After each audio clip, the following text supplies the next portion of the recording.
সময়টা 2011-র মাঝামাঝি, সম্ভবত অগাস্ট মাস।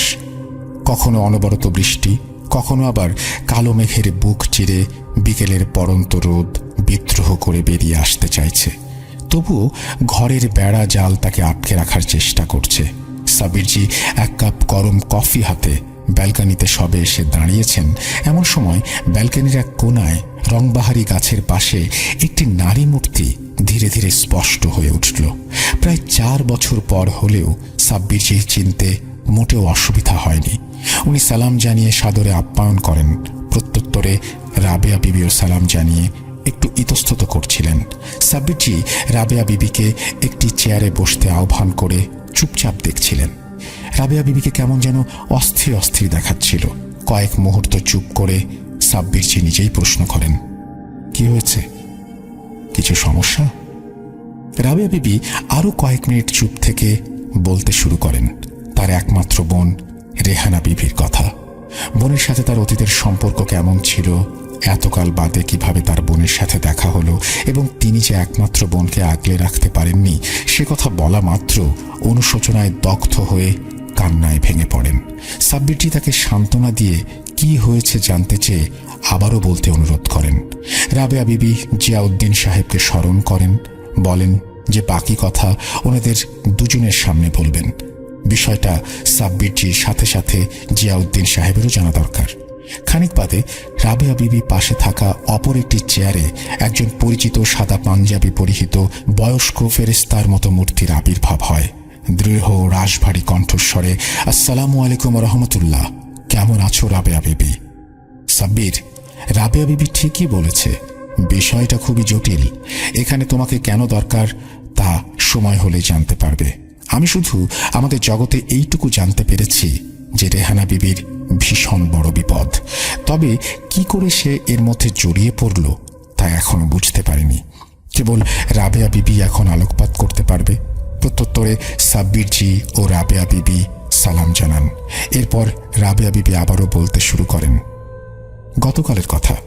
হঠাৎই সন্ধ্যাবেলা রেহানা আমার সাথে দেখা করে।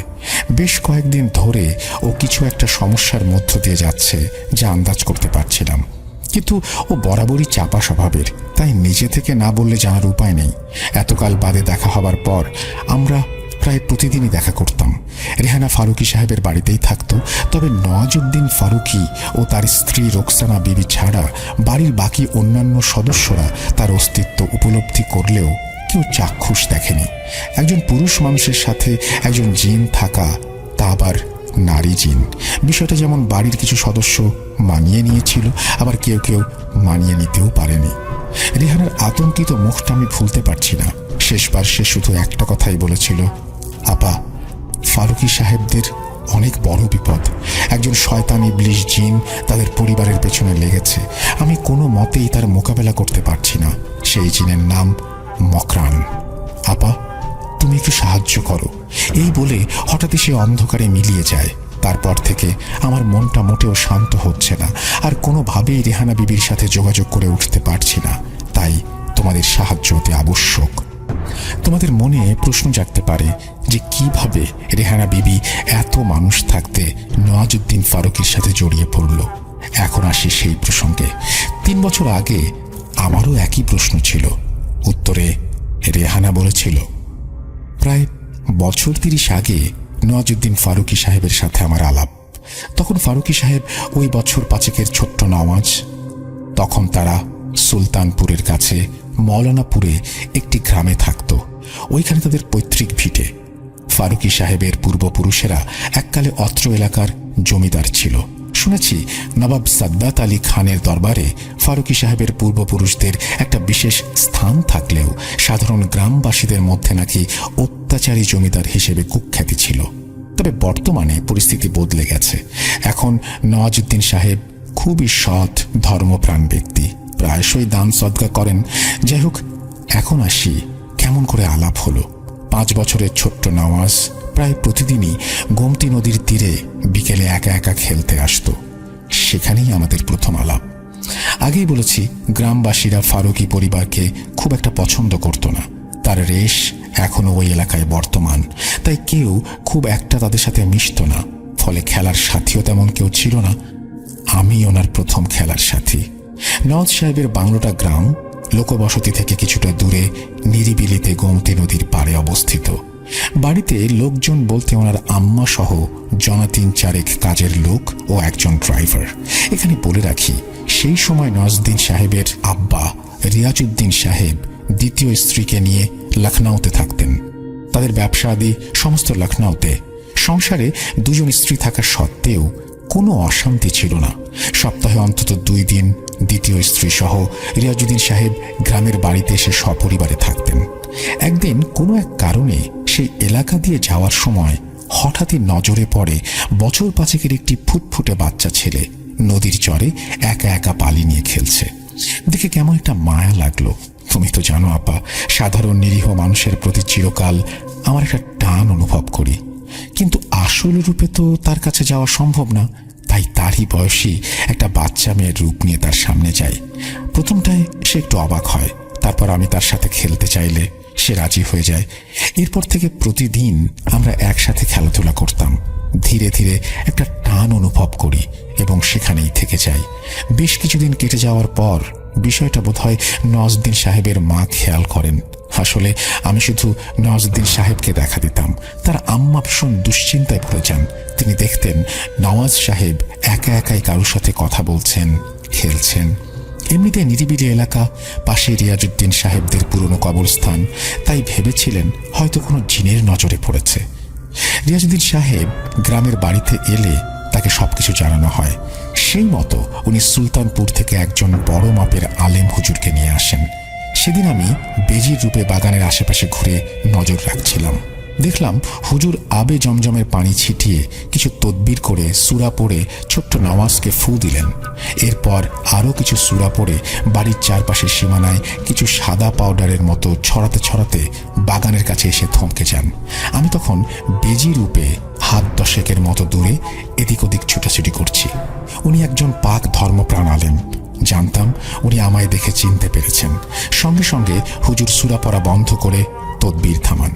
রিয়াজউদ্দিন সাহেব হঠাৎ হুজুরকে থেমে যেতে দেখে জিজ্ঞেস করেন কি হয়েছে। জিজ্ঞেস করতে আলেম হুজুর বলেন, ফারুকী সাহেব, চিন্তা করবেন না। যে আপনার সন্তানের আশেপাশে ঘুরে বেড়ায় সে তার, এমনকি আপনার পরিবারের কারো কোনো ক্ষতি করবে না। উপরন্ত সে থাকলে আপনাদের ওপর কোনো বিপদ আসবে না ইনশাল্লাহ। এমনিতেই এলাকাটা শুনশান, অতীতে এই ভূমিতেই কত কিছু ঘটে গেছে তার সাক্ষী আপনার পূর্বপুরুষেরা। সে সমস্ত ঘটনা তো আপনি জানেন। আমার পরিবারের পূর্বপুরুষদের নেকদিল প্রচেষ্টায় সেই ইতিহাস আজ চাপা। তাই আমি বলছি, চিন্তার কোনো কারণ নেই। যেরকম চলছে চলতে দিন, এতে আপনার সন্তান সুরক্ষিত থাকবে। আর একটা কথা, এই বাস্তুতে কোনো সাপখোপ, বেজি, বিষধর বিছা, কোনো জন্তু জানোয়ার দেখলে হুট করে তাড়াবেন না, মারতে যাবেন না। যদি তা নিজে থেকে না সরে তাহলে আমি একটা সূরা বলে যাচ্ছি, আল্লাহর নাম করে সেটি পাঠ করবেন। আর কিছু করার দরকার নেই, সব ঠিক হয়ে যাবে ইনশাল্লাহ। এই বলে আলেম হুজুর সালাম জানিয়ে ফিরে যান। যাওয়ার সময় বাগানের পাশে কয়েক মুহূর্ত দাঁড়িয়ে আমার দিকে তাকিয়ে আল্লাহর নাম নিয়ে মৃদু হেসে চলে যান। হুজুর চলে গেলে বাড়ির সকলে কিছুটা স্বাভাবিক হলেও রিয়াজউদ্দিন সাহেবের ছোট স্ত্রী ফাতেমা বিবি মোটেও তাতে খুশি হলেন না। ওনার বক্তব্য, বাড়ির একমাত্র ছেলের ওপর জিনের নজর পড়েছে, তা সত্ত্বেও কি করে বাড়ির সবাই এত স্বাভাবিক আচরণ করতে পারে। এমনকি নওয়াজ সাহেবের আপন আম্মাকেও চুপ থাকতে দেখে ফাতেমা বিবি ভীষণ অবাক হয়ে বলেন, আপা, মাফ করবেন, পেটে ধরলেই তো কি হয়েছে? নাসরিনের মতো নওয়াজও আমার সন্তান। আমি চাই নওয়াজ লখনউতে এসে থাকুক, পড়াশোনা করুক, গ্রামে আর থাকতে হবে না। কোন জিনের নজরে পড়েছে কে জানে। ও হ্যাঁ, এখানে বলে রাখি, নাসরিন রিয়াজউদ্দিন সাহেবের দ্বিতীয় পক্ষের কন্যা সন্তান। তখন তার বয়স ওই বছর 1.5 মতো হবে। যাই হোক, ফাতেমা বিবির কথায় নওয়াজ সাহেবের আম্মা, এমনকি রিয়াজউদ্দিন সাহেবও রাজি হন না। নওয়াজ সাহেবের প্রাথমিক শিক্ষার পাশাপাশি মাদ্রাসায় তালিম সবই সুলতানপুরে চলছিল। তাই তাদের বক্তব্য, ছেলে আপাতত এখানেই থাকবে, পরে বড় হলে তখন উচ্চ শিক্ষার জন্য না হয় লখনউ যাবে। এতে ফাতেমা বিবি অসন্তুষ্ট হলেও এই বাড়িতে রিয়াজউদ্দিন সাহেবের ওপর কেউ কথা বলে না। এরপর প্রায় 1 মাস কেটে যায়। রাগ করে কিনা জানি না, রিয়াজউদ্দিন সাহেব সপ্তাহান্তে গ্রামের বাড়ি এলেও ফাতেমা বিবি আসতেন না। শেষে নওয়াজ সাহেবের জোরাজুরিতেই ওনার আদরের ছোট আম্মি মানে ফাতেমা বিবি 1 মাস পরে গ্রামের বাড়িতে আসেন। সময়টা তখন শীতকালের মাঝামাঝি, সন্ধ্যায় একটু তাড়াতাড়ি নেমে আসে। আমরা বরাবরের মতো নদীর চর থেকে খেলে ফিরছিলাম। বাড়ির গেটের কাছটায় ফুল পাতাবাহারের ঝোপের কাছে গুমট অন্ধকারের মধ্য থেকে হঠাৎই একটি প্রকাণ্ড আধারের চেয়েও কুচকুচে কালো সাপ বেরিয়ে এসে নওয়াজ সাহেবকে ছবল মারতে চায়। আমি তৎক্ষণাৎ নওয়াজ সাহেবকে দূরে ঠেলে দিয়ে ওর সামনে গিয়ে দাঁড়াই। আমি নিজে বুঝে গিয়েছিলাম সেটি কোনো সাধারণ সাপ নয়, একটি নির্দিষ্ট শয়তান খবিশ জিন। বিভৎস চেহারা, কালো শরীরে চোখ মুখের কোনো অস্তিত্ব নেই, সমগ্র শরীর লোমে ঢাকা। তার সাথে আমার তুমুল দ্বন্দ্ব বাঁধে। চিৎকার হুটোপুটির শব্দে বাড়ির সবাই বেরিয়ে আসে। সেই মুহূর্তে তাদের চোখে যে দৃশ্যপট ফুটে উঠেছিল তা কেবলই একটি কালো সাপ ও পেশির লড়াই। তাদের চোখে আমাদের আসল চেহারা তখনও উজ্জ্ব। ফাতেমা বিবি ছুটে গিয়ে নওয়াজ সাহেবকে কোলে তুলে বাড়ির ভেতরে ঢুকে পড়ে। হঠাৎ একটি বদ জিন কি করে সেখানে এলো আর কেনই বা এলো তা আজও বুঝতে পারিনি। পরে রিয়াজউদ্দিন সাহেব সেই আলেম হুজুরকে ডেকে সমস্ত বিষয় খুলে বলেন এবং উনি জানান, দেখুন ফারুকী সাহেব, আমি আগেই বলেছি আপনার ছেলের সাথে একটি ভালো জিন আছে। সেদিন সন্ধ্যায় ওই ভয়ঙ্কর সাপ থেকে সেই জিনই আপনার ছেলেকে বাঁচিয়েছে। এরপর থেকে আর কেউ আমাকে নওয়াজ সাহেবের থেকে আলাদা করতে পারেনি। কেবল ফাতেমা বিবির তা পছন্দ ছিল না। ধীরে ধীরে নওয়াজ সাহেব বড় হতে থাকেন আর আমিও ওনার সাথেই সাধারণ মানুষের মতো বড় হতে থাকি।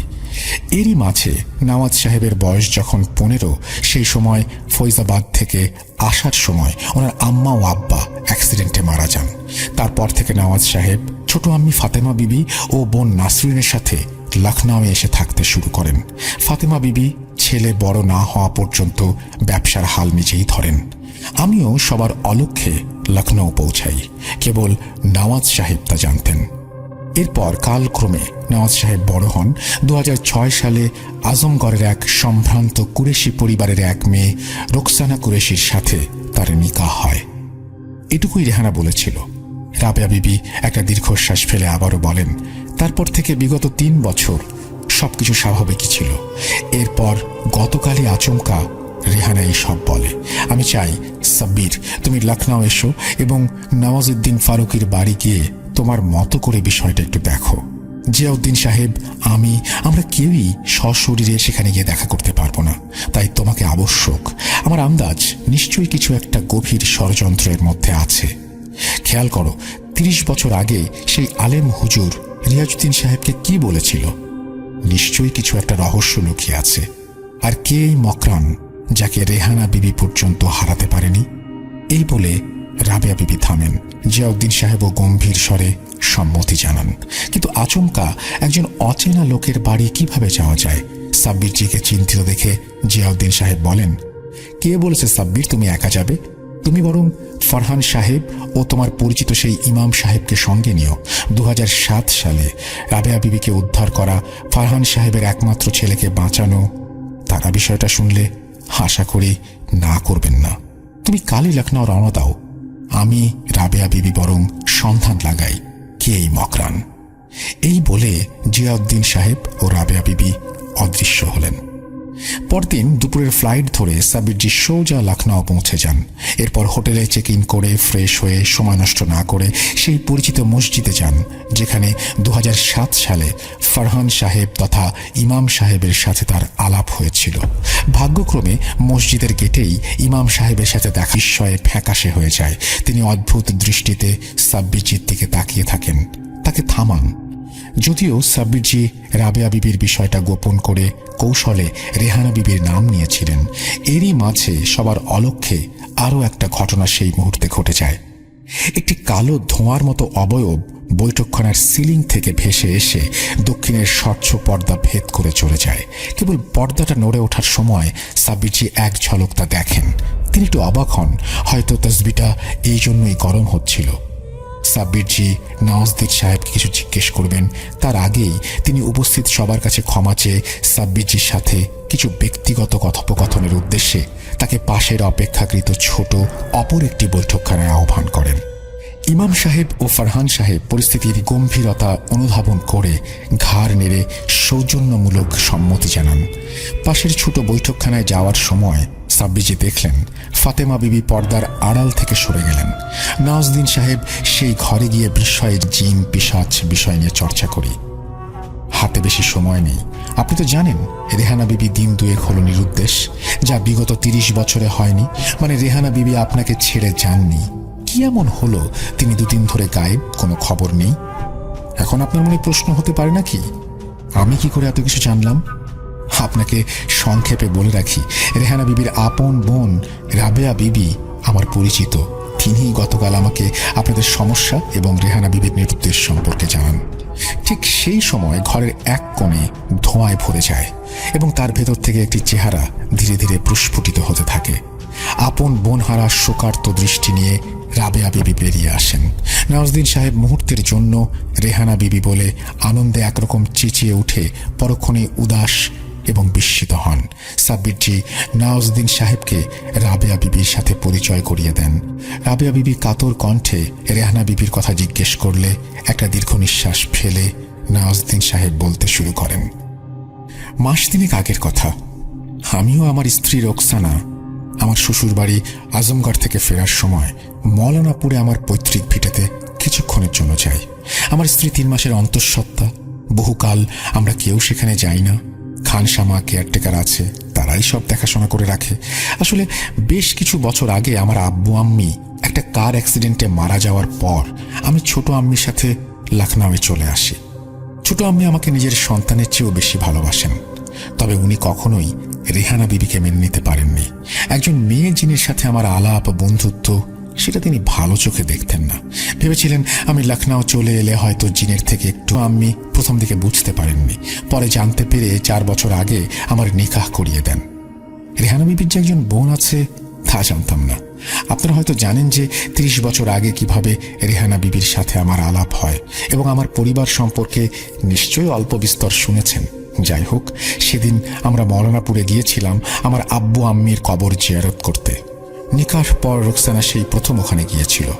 আসলে আমাদের একজন পরিচিত আলেম হুজুর আছেন, ওনার কথা মতো আব্বু আম্মির ইন্তেকালের পর আমরা কেউ খুব একটা ওখানে যাই না। হুজুরের মুখে শুনেছি অতীতে নবাব সাদ্দাত আলী খানের সময় নাকি আমাদের বংশে কিছু একটা ঘটেছিল, যার জন্য একটি অভিশাপ আমার বংশের উপর নেমে আসে। তা নেহাতি অপ্রাসঙ্গিক, আমি অন্তত তাই মনে করি। সেসব কথা পরে বলছি। আমার এখনো মনে আছে ছোটবেলায় উনি আমার আব্বুকে বলেছিলেন রেহানা বিবি একজন ভালো জিন, আমার সাথে থাকলে উপকারী হবে। রেহানা বিবি হয়তো বা আপনাদের বলেছেন। আমরা সেদিন 2:15 নাগাদ সেখানে পৌঁছাই। কথা ছিল কবর জিয়ারত করে সন্ধ্যার মধ্যে লখনউ ফিরে যাব। তাই ছোট আম্মিকে জানাইনি, আর ছোট আম্মি জানলে আমাদের কখনোই সেখানে যেতে দিতেন না। কিন্তু মৌলানাপুর পৌঁছে নিরিবিলি সবুজ ঘেরা নদীর পাড়ে বাগান, এরকম মনোরম পরিবেশে মোড়া আমাদের বাংলো আছে এটা জেনে রোকসানা প্রথমে তো আমার ওপর একটু রাগই করলো। তারপর সে বলল যে সেদিন সে আর লখনউ ফিরছে না, এখানে অন্তত একটি রাত সে থাকতে চায়। আমারও খুব ইচ্ছে করে মাঝে মাঝে সেখানে যেতে, কিন্তু ছোট আম্মির জন্য সেটা হয়ে উঠছিল না। কবে কোন কালে অতীতে কি ঘটেছে তার জন্য আমরা কেন সাফার করব? এমনিতেই মৌলানাপুর গোমতী নদীর পাড় আমার ভীষণ পছন্দের। আমার জন্ম ভিটে ওখানেই ছোটবেলায় নদীর পাড়ে খেলা করার সময় রেহানা বিবির সাথে আমার প্রথম দেখা। কত স্মৃতি জড়িয়ে আছে, তাই আমি রাজি হয়ে যাই রোকসানার কথায়। তখনও সন্ধ্যা নামেনি। নদীর পশ্চিম পাড়ে ঝোপঝাড়ের প্রান্তরে আকাশের সূর্য তার রক্তিম আভার শেষ দাঁড়ি টানতে ব্যস্ত। রোকসানা বায়না করে নৌকা বিহার করবে। যেই ভাবা সেই কাজ। আমাদের একটা ছোট্ট বোট আছে, সেটাকে নিয়ে আমি ও রোকসানা ধীরে ধীরে নদীর জলে ভেসে যাই। সন্ধ্যার মায়াবী আবহে ভাসতে ভাসতে কখন যে আমরা নদীর মাঝখানে চলে এসেছি খেয়াল নেই। হুঁশটা ফেরে আচমকা বোটটা দুলে ওঠায়। মাঝ নদীতে ঢেউ যেমন একটা থাকে না, আর স্রোতও খুব সেরকম নয়। যেন মনে হচ্ছিল জলের তলায় কোনো বড় সাইজের কুমির লেজ নাড়ছে। তবে এই অঞ্চলে গোমতী নদীর কুমির আছে বলে আমার জানা নেই। তাহলে ওটা কি? বিস্ময়টা কাটলো তা ঠিক, কয়েক মুহূর্ত পর দেখি একটি প্রকাণ্ড সাপ ফোঁস ফোঁস করে হঠাৎই জল থেকে ভেসে উঠে বোটের চারপাশে চক্কর দিচ্ছে আর লেজ দিয়ে বোটের ওপর বাড়ি মারছে। আমরা তখন জলের ঝাপটায় প্রায় ভিজে গেছি। রোকসানা আতঙ্কে চিৎকার করে আমাকে এসে জাপটে ধরে চোখ বন্ধ করেছে। এদিকে আমি শত চেষ্টা করেও বোটটাকে কিনারায় নিয়ে যেতে পারছিলাম না। আতঙ্কের মধ্যে একটা বিষয় তখন মাথা থেকে বেরিয়ে গিয়েছিল। শুনেছি অ্যানাকোন্ডা বিশ্বের সবচেয়ে বড় সাপ, কিন্তু সে তো থাকে অ্যামাজনের জঙ্গলে। অ্যানাকোন্ডার মতো এত বড় সাপ আমাদের দেশে আসবে কোত্থেকে? আমার জানা মতে ওই অঞ্চলে অজগরের মতো বড় সাপ নেই, আর যেটা চোখের সামনে দেখছি তা কম করে হলেও 10টা অজগরের সমান। ওটা যে একটা অতি প্রাকৃতিক কিছু সেটা আর বুঝতে বাকি রইল না। মনে প্রাণে তখন রেহানা বিবিকে স্মরণ করছিলাম। আতঙ্কে রোকসানা ততক্ষণে জ্ঞান হারিয়েছে। মিনিট খানিকও যায়নি, আমার ঠিক মনে আছে সাপটি সজোরে লেজের আঘাতে বোটটি মাঝখান থেকে ভেঙে ফেলল। শেষবারের মতো আমার যতটুকু মনে ছিল আমরা নদীর জলের তলায় তলিয়ে যাচ্ছিলাম। আর কিছু মনে নেই। জ্ঞান ফিরতে দেখি আমি ও রোকসানা মৌলানাপুরের বাড়িতে আমাদের ঘরে শুয়ে আছি। কি করে সেখানে গেলাম তা অনুধাবন করার আগে নজর যায় রোকসানার মাথার পাশে বসে থাকা একজন পরিচিত নারী মূর্তির দিকে। রেহানা বিবি পরম আদরে রোকসানার মাথায় হাত বুলিয়ে দিচ্ছে। জ্ঞান ফিরতে রোকসানা আতঙ্কে কেঁদে উঠে রেহানা বিবিকে জড়িয়ে ধরে। আচ্ছা, এখানে বলে রাখি, রেহানা বিবি আমার পরিবারে আমি ছাড়া কেবল নিকার পর রোকসানাকে দেখা দিতেন। ধীরে ধীরে তাদের মধ্যে সখ্যতা গড়ে ওঠে, একেবারে দুই বোনের মতো সম্পর্ক। রেহানা বিবি তাকে শান্ত করেন। এদিকে বাইরে ছোট মার গলার স্বর শুনতে পেলাম। তিনি বাড়ির খান সামাদের ওপর রীতিমতো চড়াও হয়েছেন। শুনতে পেলাম, বাড়িতে এত মানুষ থাকতে তোমরা কেন সন্ধ্যাবেলা তাদের নদীতে যেতে দিলে? আকবর মিয়া, তুমি এই বাড়িতে কেয়ারটেকার, তোমার একটা দায়িত্ব আছে না? তুমি এতদিন এ বাড়িতে আছো, জানো সবকিছু, তাহলে ওদের একা একা যেতে দিলে কেন? ভাগ্যিস বোটটা পাড়ের কাছে ছিল। না না, আমরা রাতেই ফিরব। তাকে ও নওয়াজউদ্দিন সাহেবকে চা জল খাবার পরিবেশন করলেন। নওয়াজউদ্দিন সাহেব সাব্বিরজির সাথে তার পরিচয় করিয়ে দেন এবং ধীর স্বরে সাব্বিরজির আসল পরিচয় তাকে দেন। তিনি আসলে নওয়াজউদ্দিন সাহেবের স্ত্রী রোকসানা বিবি। সাব্বিরজিকে সেলাম জানিয়ে নওয়াজউদ্দিন সাহেবের কথায় তার পাশে বসলেন। সাব্বিরজিও তাকে প্রত্যুত্তরে সেলাম জানিয়ে নওয়াজউদ্দিন সাহেবের অনুমতি নিয়ে গত 2 সপ্তাহে কি কি ঘটেছিল জানতে চান। রাবেয়া বিবি পাশেই ছিলেন। রোকসানা বিবি তাকে দেখে নওয়াজউদ্দিন সাহেবের মতো ভুল করে রেহানা বিবি ভাবেন। পরে ভুল ভাঙতে তিনি উদাস হয়ে পড়েন। এরপর ধীর সুরে বলেন, মৌলানাপুর থেকে ফেরার পর হপ্তা 2 আর কিছু ঘটেনি। রেহানা আপা সারাক্ষণ ছায়ার মতো আমার সাথে থাকতেন। এমনকি আমি কোনো কিছু খাওয়ার আগে তিনি চেখে দেখতেন। তিনি নাকি কিছু একটা বিপদের গন্ধ পাচ্ছিলেন। হপ্তা 2 আগে হঠাৎই মাঝ রাতে বিভৎস একটা স্বপ্ন দেখে উঠে পড়ি। নওয়াজ সাহেব সেদিন ব্যবসার জন্য মুম্বাই গিয়েছিলেন। রেহানা আপা সঙ্গে ছিলেন। ঘুম থেকে উঠে আতঙ্কে চিৎকার করতে গিয়েও কাঠ হয়ে যায়। দরজার বাইরে 2 ছায়ামূর্তির হুটুপুটি প্রতিফলন দরজার কাচের ওপর ফুটে উঠেছে। ছায়ার আকারে বুঝতে পারছিলাম একটি নারী, অপরটি তার দ্বিগুণ উচ্চতার দানবাকৃতির ছায়ামূর্তি। বেশ কিছুক্ষণ হুটুপুটির পর দরজা খুলে যায়।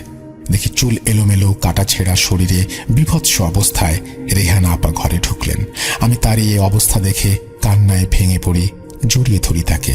খানিক বাদে দুজনে একটু ধাতস্থ হওয়ার পর আমি আপাকে স্বপ্নের কথা বলি।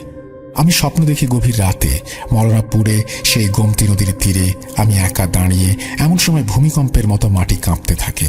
আকাশ বাতাস কাঁপিয়ে প্রবল শব্দে ফোঁস ফোঁস করতে করতে সেই বিশাল আকার কালো সাপটি পাড়ের একটি গর্ত থেকে বেরিয়ে এসে লেজ দিয়ে আমাকে পেঁচিয়ে টানতে টানতে নদীর কাছে নিয়ে যায়।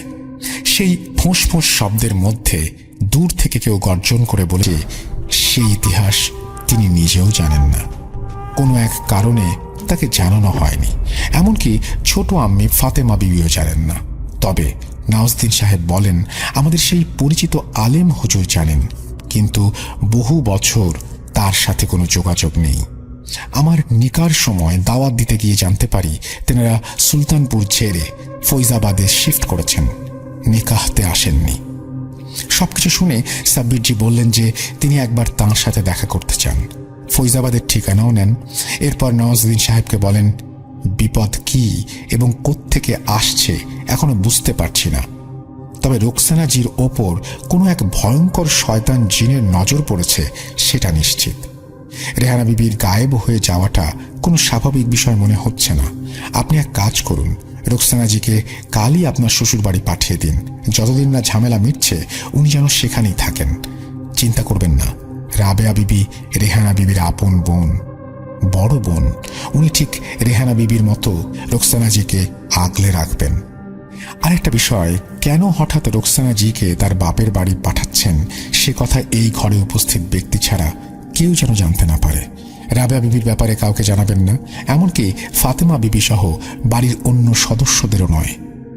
আচ্ছা, এখন উঠছি, কাল ফৈজাবাদে গিয়ে কিছু জানতে পারলে জানাবো। এই বলে সাব্বিরজি উঠে পড়েন। রাবেয়া বিবিকে সমস্ত বিষয় বুঝিয়ে নওয়াজউদ্দিন সাহেবের কাছ থেকে বিদায় নিয়ে ফরহান সাহেব ও ইমাম সাহেবকে সঙ্গে নিয়ে ফিরে আসেন। রাতে জিয়াউদ্দিন সাহেবকে সমস্ত বিষয় খুলে বলেন। সবকিছু শুনে জিয়াউদ্দিন সাহেব সাবধানে পা ফেলতে বলেন। মকরান সম্বন্ধে জানান, এখন পর্যন্ত শুধু এইটুকুই জানতে পেরেছি, মকরান একটি শক্তিশালী সম্প্রদায়ের অন্তর্ভুক্ত জিন। তবে অতীতে কি ঘটেছিল তা তোমাকেই খুঁজে বের করতে হবে।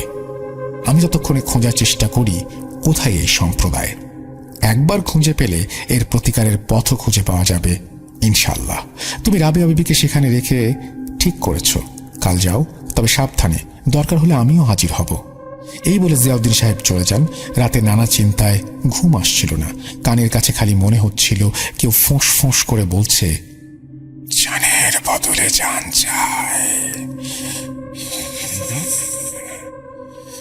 এই বংশের বাতিনি ভাই,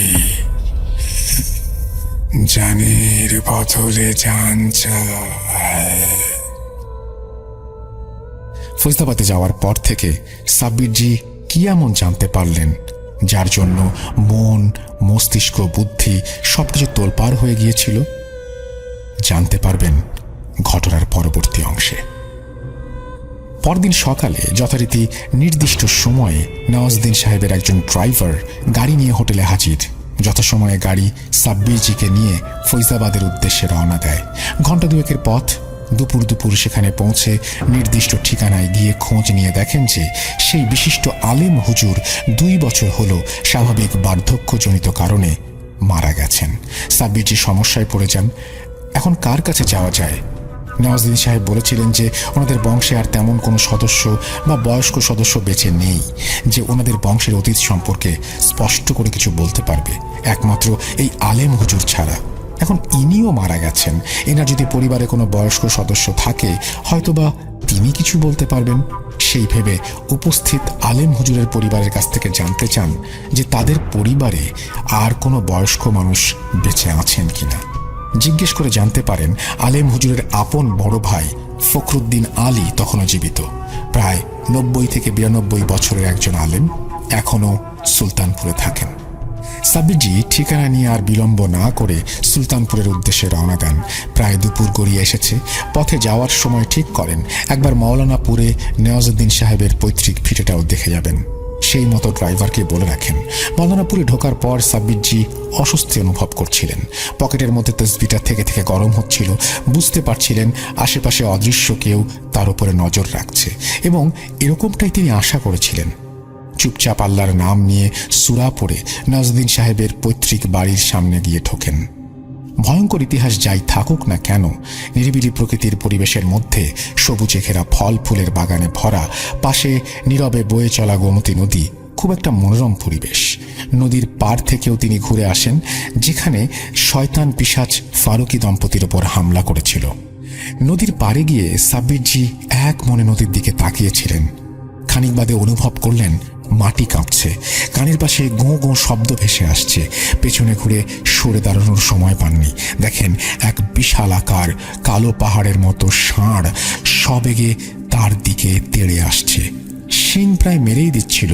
সাব্বিরজি কোনো রকমে পাশে ছিটকে নিজেকে বাঁচান। বুঝতে পারছিলেন ওটা কোনো সাধারণ ষাঁড় নয়। আকারে প্রায় হাতির সমান উঁচু, চোখ জোড়া যেন আগুনের গোলা। সাব্বিরজি দেখলেন ষাঁড়টি একইভাবে গোঁ গোঁ করতে করতে নদীর জলে নেমে মিলিয়ে গেল। বয়সের সাথে সাথে তার ধৈর্য বেড়েছে বটে, কিন্তু মাঝে মাঝে এক আধটা বার সাব্বিরজি ধৈর্য হারিয়ে ফেলেন। সেদিনও তাই হলো। সাব্বিরজি রাগে কটমট করতে করতে তসবিহ উঁচিয়ে চেঁচিয়ে ওঠেন, শয়তান, নিকৃষ্ট ইবলিশ, পেছন থেকে হামলা করিস, সাহস থাকে তো সামনে থেকে কর। আর ঠিক সেইখানেই সাব্বিরজি ভুলটা করেন। যাই হোক, এরপর আর যতক্ষণ সেখানে ছিলেন তেমন কিছু ঘটেনি। কেবল থেকে থেকে খালি অদৃশ্য ফোঁস ফোঁস গর্জন ও বিকট হাসির শব্দ ভেসে আসছিল। সাব্বিরজি সেগুলোকেও গুরুত্ব দেননি। সুলতানপুরে ঢুকতে ঢুকতে বিকেল হয়ে যায়। সেখানে পৌঁছে নির্দিষ্ট ঠিকানায় গিয়ে ফখরুদ্দিন আলেমের খোঁজ করেন। এলাকাটা বেশ নিরিবিলি। গলির বাড়িঘর দোর নকশা সেকেলে নবাবী আমলের। প্রায় প্রতিটি বাড়ি বা কোঠা থেকে চুন, সুরকি, ইট বালি খসে পড়ছে। কেমন একটা গা ছমছমে পরিবেশ। অথচ সুলতানপুর মোটামুটি মফস্বল শহর। চারিদিকে জনবহুল হলেও সেই গলিটা কেমন একটু থমথমে। বেশ কয়েক মিনিট হাঁটার পর আসলে কোন বাড়িটা ফখরুদ্দিন আলেমের সেটা তিনি ঠিক বুঝে উঠতে পারছিলেন না। গলিটা একটু সরু, তাই গাড়ি ভেতর পর্যন্ত ঢুকতে পারেনি। কিছুটা এসে সাইড করে দাঁড় করিয়ে ড্রাইভার গাড়ি থেকে বেরিয়ে সুকটান সহযোগে সাব্বিরজির দিকে দেখছিল। আর কয়েক পা এগোনোর পর গলিটা যেখানে বাঁক নেয় তার ঠিক পাশে ভাঙাচোরা চাতাল ঘেরা একটি প্রকাণ্ড বটগাছের নিচে চাতালের ওপর একজন বয়স্ক লোককে সাব্বিরজি বসে থাকতে দেখেন। প্রায় কঙ্কালসার একটি মানুষ, গায়ের রং তামাটে, পরনে কুর্তা পাঞ্জাবির যা অবস্থা দেখে মনে হয় অন্তত মাসখানেক ধোয়া কাচাকুচির মুখ দেখেনি। পাগল গোছেরই মনে হচ্ছিল। সাব্বিরজি পাশ কাটিয়ে বাম দিকের গলিতে ঢুকবেন তার আগেই খুক খুক করে কেশে লোকটা ফ্যাঁস ফ্যাঁসে কণ্ঠস্বরে বলে উঠল, কাউকে খুঁজছেন? কারুর বাড়ি যাবেন? পোশাক আশাক দেখে পাগল মনে হলেও লোকটা যে মোটেও পাগল নয় তা ততক্ষণে পরিষ্কার, এবং বলাই বাহুল্য লোকটার ধারণা শক্তিও প্রখর। সাব্বিরজি বিষয়টাকে স্বাভাবিকভাবেই নেন, যদিও বেশ কিছুক্ষণ ধরে অস্বাভাবিক কিছু একটা অদৃষ্টে ঘটে চলেছে সেটা সাব্বিরজি আঁচ করতে পারছিলেন। কারণ গলিতে ঢোকার পর থেকেই তসবিহটা আবারও গরম হতে শুরু করেছে। আগেই বলেছি, সাব্বিরজি জানতেন সেদিন কেউ তার উপরে নজর রাখছে।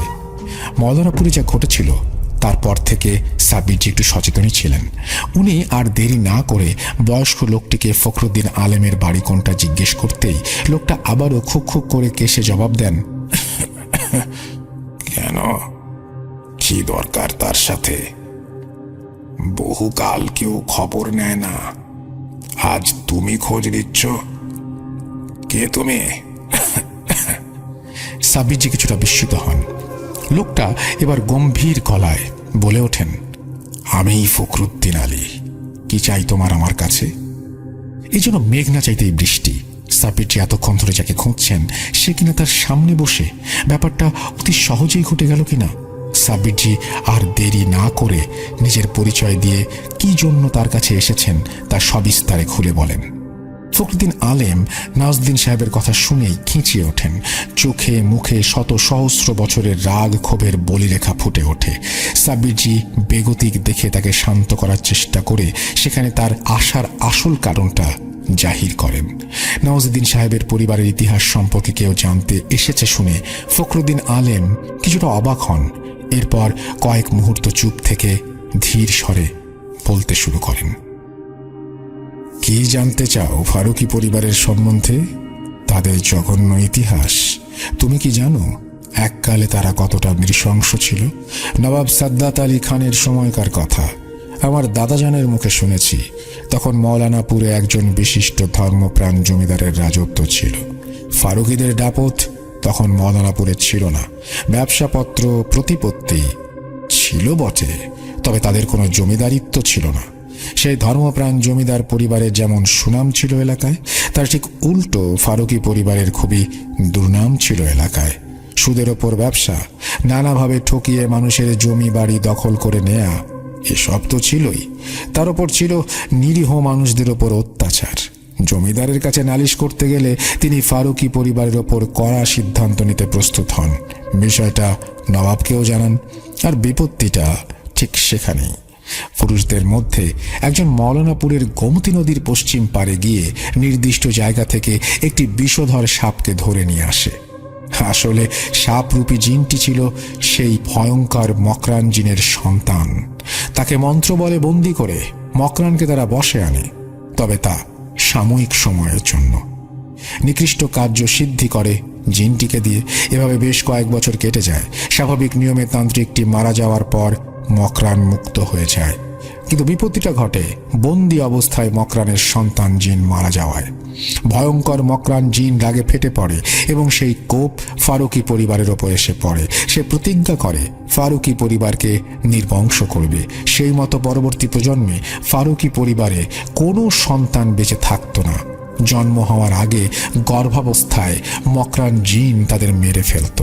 এইভাবে চললে নির্বংশ হয়ে যাবে ভেবে ফারুকি পরিবারের পূর্বপুরুষেরা আমাদের পরিবারের পূর্বপুরুষের সাথে যোগাযোগ করে।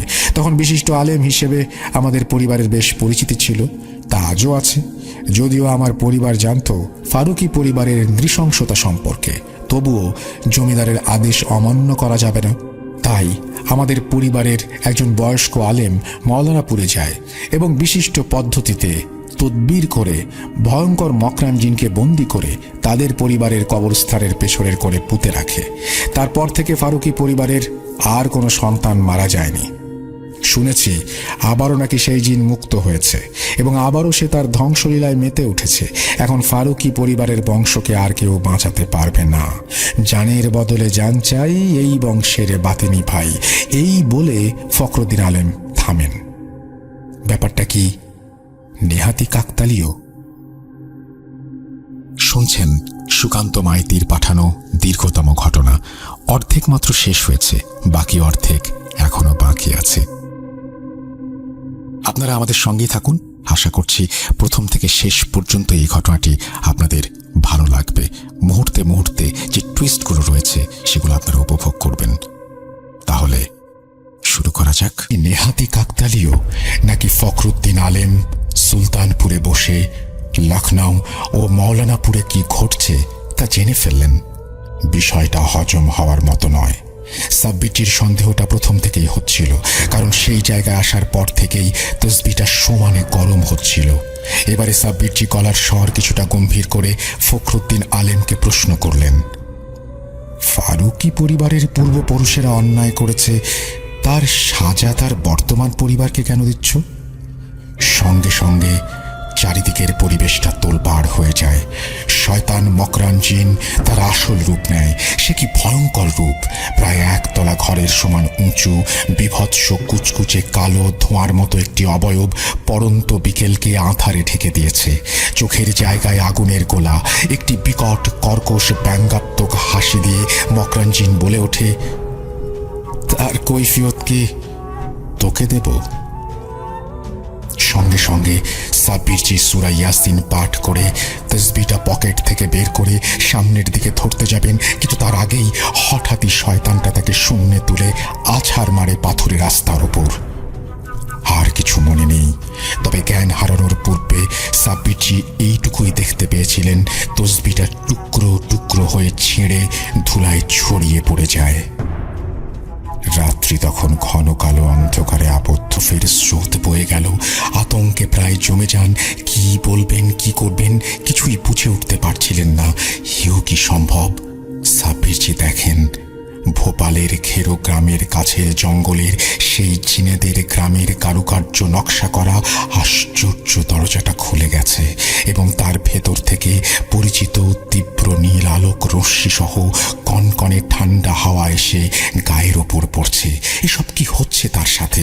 ঠিক সেই সময় ভেতর থেকে একটা গম্ভীর ভারী কণ্ঠস্বর সাব্বিরজিকে ডেকে ওঠে, সাব্বির, ভেতরে এসো।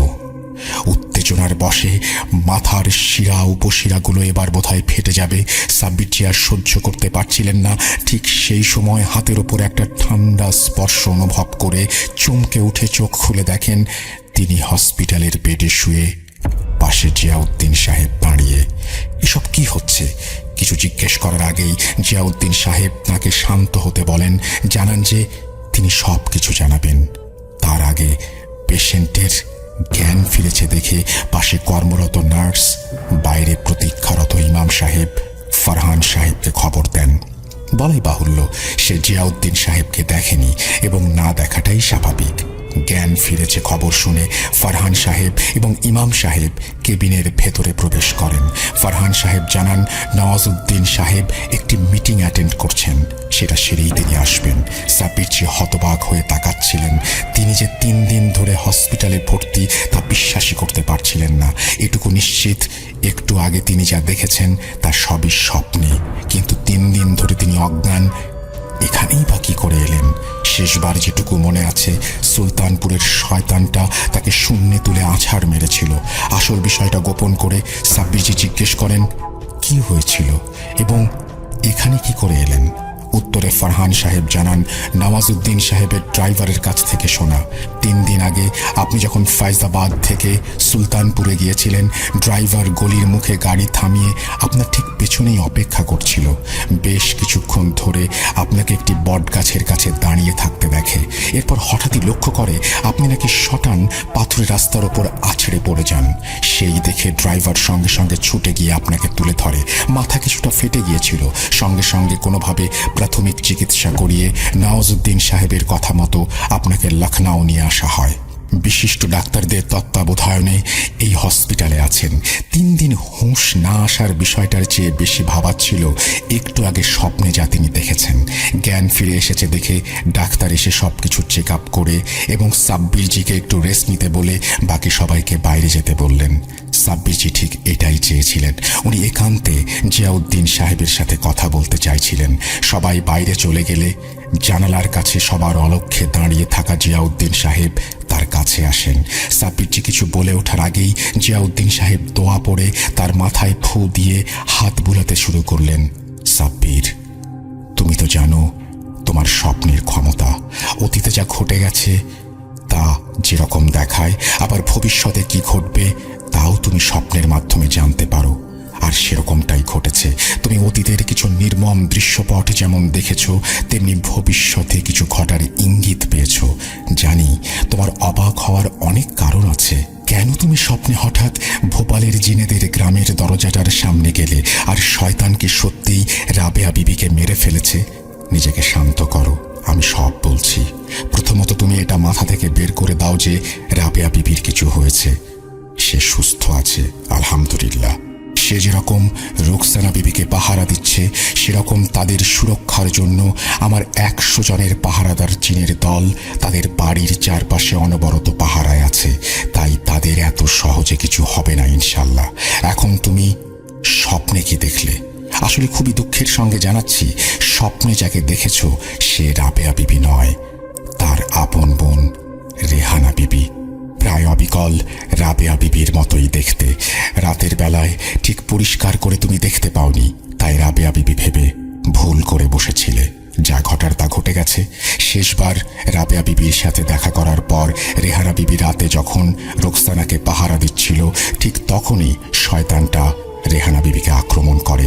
শয়তান মকরান জিনের কাছে রেহানা বিবির ক্ষমতা অতি নগণ্য ছিল, তাই চেষ্টা করেও নিজেকে রক্ষা করতে পারেনি। শয়তানটার হাতে তার ইন্তেকাল হয়। এই শয়তান মকরান সম্পর্কে খোঁজ করতে করতে গতকালই বিষয়টা জেনেছি, তবে এখনো রাবেয়া বিবিকে জানাইনি। আগে এই সমস্যার সমাধান হোক, তারপরে ওকে জানাবো। এই মুহূর্তে জানালে ওর ক্ষতি হতে পারে। এখন আসি, কেন তুমি জিনেদের সর্দার এবং সেই গ্রামের দরজার প্রতিচ্ছবি দেখলে? শয়তান মকরান জিন সম্পর্কে খোঁজ নিতে নানান জায়গায় ঘোরার পর জানতে পারি মকরান আসলে ভোপালের জিনেদের সর্দারের বংশভূত। অতীতে মানুষের ক্ষতি, নিজের স্বার্থ চরিতার্থের জন্য, লোভ ও লালসার জন্য মকরানের সঙ্গে জিনেদের সর্দারদের বিভেদ সৃষ্টি হয় এবং একদিন হঠাৎই মকরান সেই গ্রাম ছেড়ে নিরুদ্দেশ হয়। তা প্রায় 400 বছর আগে। সেই থেকে শয়তানটা নানা জায়গায় ঘোরাঘুরি করত এবং পরবর্তীতে নওয়াজউদ্দিন সাহেবের পূর্বপুরুষদের লালসার চক্রের সামিল হয়। তবে আলেম হুজুরের পূর্বপুরুষেরা শয়তানটাকে ফারুকি সাহেবদের কবরস্থানে বন্দি করে পুঁতে রাখলেও এত বছর পর কি করে সে আবার মুক্ত হলো, এই বিষয়টা এখন ভাবাচ্ছে। আমি তার খোঁজ নিচ্ছি এবং এখন এই শয়তানটাকে শেষ করার উপায় কেবল জিনেদের সর্দাররাই বলতে পারবেন। যেহেতু তার বংশধর, তাই তার কাছেই এর সমাধান আছে। সেজন্যই তুমি স্বপ্নে জিনেদের গ্রাম দেখেছ। হাতে বেশি সময় নেই। সামনের অমাবস্যার মধ্যে এই শয়তানকে শেষ করতে না পারলে ফারুকি পরিবারের ওপরে কাল নেমে আসবে। জানি সেই মায়াবী নারীর স্মৃতি এবং মনমোহিনীর সুবাস তোমাকে আরো বিচলিত করছে।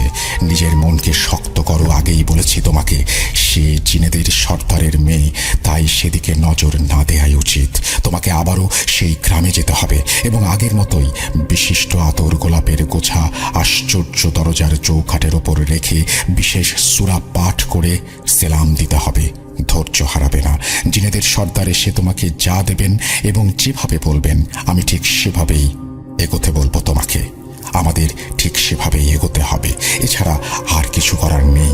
তুমি সকালে রওনা দাও। আর তসবিটা ছিঁড়ে যাওয়ার কারণটা নিশ্চয়ই এতক্ষণে বুঝতে পেরেছ। শয়তানটা নিকৃষ্ট হলেও সে জিনেদের সর্দারের বংশধর, তাই সে পেরেছিল ছিঁড়তে। যাই হোক, আমি তোমাকে আরও শক্তিশালী একটি তসবি দিচ্ছি, এটাকে হাতছাড়া করো না। এই বলে জিয়াউদ্দিন সাহেব থামেন। হাজার হোক, সাব্বির যে একজন রক্ত মাংসের মানুষ, অতীতের সেই স্মৃতি তাকে আবারও নাড়িয়ে দিয়েছিল। আবারও জিনেদের গ্রামের সেই স্মৃতি তার সামনে ভেসে ওঠে। সেই মায়াবী নারীর মোহিনী রূপের প্রতিচ্ছবি যেন চোখের সামনে ভাসতে থাকে। সাব্বিরজি সুস্থ স্বাভাবিক হয়ে ওঠার পরদিনই হসপিটাল থেকে তাকে ছুটি দিয়ে দেয়া হয়। হসপিটাল থেকে ফিরে সাব্বিরজি নওয়াজউদ্দিন সাহেবের বাড়িতে যান। তাকে সতর্ক থাকতে বলে একটি বিশেষ জরুরি দরকারে ভোপাল যাচ্ছেন বলে বিদায় নেন। তবে যাওয়ার আগে জিয়াউদ্দিন সাহেবের সহায়তায় আরও 100 জিনের দল পাহারায় বসান এবং পরিবারের সবার শরীর বন্ধ করে চলে আসেন। সাব্বিরজি সেদিনই দুপুরের ফ্লাইট ধরে ভোপাল রওনা দেন। যথারীতি ঘণ্টা খানেকের মধ্যে ফ্লাইট ভোপালে ল্যান্ড করে। চেক আউট করে বাইরে এসে দেখেন সাইফ খান আগে থেকেই ওনার জন্য অপেক্ষা করছে।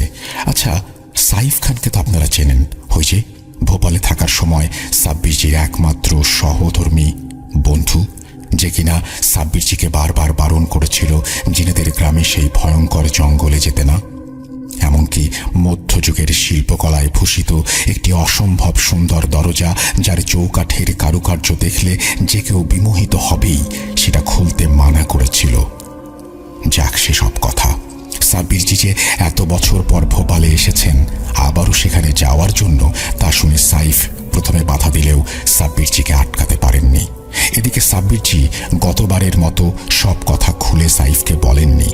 খালি বলেছিলেন একটি গাড়ি ঠিক করে রাখতে, সেখানে বিশেষ দরকার আছে, ব্যাস এটুকুই। সাব্বিরজি এয়ারপোর্টের বাইরে এসে সাইফকে দেখে হাসি মুখে সালাম জানিয়ে জড়িয়ে ধরেন। সাইফের অবশ্য সাব্বিরজির প্রতি কিছুটা অভিযোগ অভিমান ছিল। 2006 সালে ওর বিয়ের সময় সাব্বিরজি আসেননি। আসলে সেই সময় তিনি ভোপালে আসতে চাইতেন না। আজ এত বছর পর এসেছেন কেবলই একটি পরিবারকে বাঁচানোর তাগিদে। যাই হোক, সাব্বিরজি সাইফের গেস্ট রুমে লাগেজ রেখে সাইফের ঠিক করা গাড়ি নিয়ে তৎক্ষণাৎ বেরিয়ে পড়েন জিনেদের গ্রামের উদ্দেশ্যে। বিকেল ঘুরিয়ে এসেছে, সেখানে পৌঁছাতে সন্ধে হয়ে যাবে। এটা ভেবে সাইফ বারণ করলেও সাব্বিরজি শোনেননি। এমনকি সাইফ যেতে চাইলেও তাকে সঙ্গে নেননি। ভোপালের ভোল এখন অনেকটাই বদলে গেছে। চারিদিকে সব মাল্টি স্টোরেড বিল্ডিং, চওড়া রাস্তা, একেবারেই চকচকে শহর। তবে যানজট কিছুটা বেড়েছে। সেই যানজটের জটলা ছাড়িয়ে সাব্বিরজি যতক্ষণে খেরোগামের রাস্তা ধরলেন, ততক্ষণে সত্যি বিকেল গড়িয়ে সন্ধ্যের অভিমুখে। এদিকে শ্রাবণের ঘন মেঘ ততক্ষণে ঈশান কোণে জমতে শুরু করেছে। ফলে সন্ধ্যা যেন আরো দ্রুত ক্রমশ আষ্টে পৃষ্ঠে প্রকৃতিকে জড়িয়ে ধরেছিল। গাড়ির হেডলাইটের আলোয় সাব্বিরজি বুঝতে পারছিলেন ভাঙাচোরা খেরো গ্রামের সেই পথ এখন বেশ প্রশস্ত এবং মসৃণ। খেরো গ্রামের মোড়ে পৌঁছে সাব্বিরজি প্রথমে চিনতেই পারছিলেন না ওটাকে। আর যাই হোক, মোড় বলা চলে না, মোটামুটি ছোটখাটো একটা বাজার, লাইট ঝলমলে, চারিদিকে দোকানপাটে ভর্তি। কেবল ডান দিকের সেই বুড়োর দোকানটা একই রয়ে গেছে। একমাত্র সেটা দেখেই সাব্বিরজি চিনতে পেরেছিলেন। গাড়ি সাইডে থামিয়ে দোকানে গিয়ে দেখেন বুড়োটা বহাল তবিয়তে বেঁচে আছে। গায়ের চামড়া ঝরে পড়লেও দোকান চালাতে এখনো সে সক্ষম। সাব্বিরজি একটু ফ্রেশ হয়ে অতীতের পরিচয় গোপন করে বুড়োর সাথে একটু আলাপচারিতা সেরে ডান দিকের সরু পথ ধরে জঙ্গলের অভিমুখে রওনা দিলেন। অন্ধকারটা এবার ক্রমশ গাঢ় হতে শুরু করেছে। পেছনে খেরো গ্রামের বাজারের আলো ধীরে ধীরে ছোট ছোট বিন্দুতে পরিণত হয়ে মিলিয়ে যেতে লাগলো। আন্দাজ মাইল বিশেকের পথ। এই পথেও বেশ কিছু মাইল পর্যন্ত কালো পিচ ফেলা, ফলে তুলনামূলক আরো দ্রুত সাব্বিরজি জঙ্গলের সীমানায় পৌঁছে গেলেন। বিকালের ঈশান কোণের জমাট বাঁধা কালো মেঘ এতক্ষণে ফুলে ফেপে উঠেছে। থেকে থেকে খালি গর্জে উঠছিল, এই বুঝি বৃষ্টি এলো।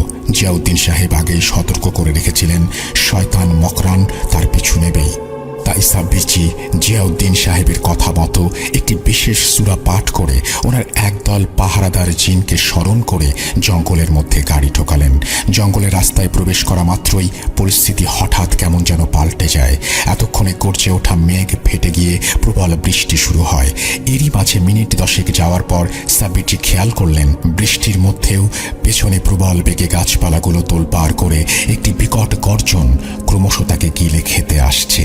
কিন্তু কোনোভাবেই তার গাড়ি পর্যন্ত পৌঁছাতে পারছে না। কারা যেন আপ্রাণ চেষ্টা করছে তাকে আটকিয়ে রাখতে। এই গর্জন সাব্বিরজির চেনা, এবং কে বা কারা শয়তান মকরানকে আটকানোর চেষ্টা করছে সেটাও মুহূর্তের মধ্যে পরিষ্কার হয়ে গেল। গাড়ির হেডলাইটের আলোয় সাব্বিরজি দেখলেন একদল সাদা পর্দা বা অবয়বের মতো কিছু তাকে অনুসরণ করে রাস্তার দুদিকে গাছে ঝুলতে ঝুলতে এগিয়ে যাচ্ছে। তাদেরই মাঝখান থেকে ফ্যাঁস ফ্যাঁসে একটা স্বর ভেসে আসে। সাব্বিরজি ঠাহর করতে পারেন তারা বলতে চাইছে যে সাব্বিরজি যেন দ্রুত জিনেদের গ্রামের সীমানায় প্রবেশ করেন। শয়তান মকরান সেই সীমানা অতিক্রম করতে পারবে না। বৃষ্টিটা এবার একটু ধরেছে। সাব্বিরজি আর দেরি না করে গাড়ির গতি বাড়িয়ে দেন। মিনিট 10 মধ্যে তিনি নির্দিষ্ট স্থানে পৌঁছে যান।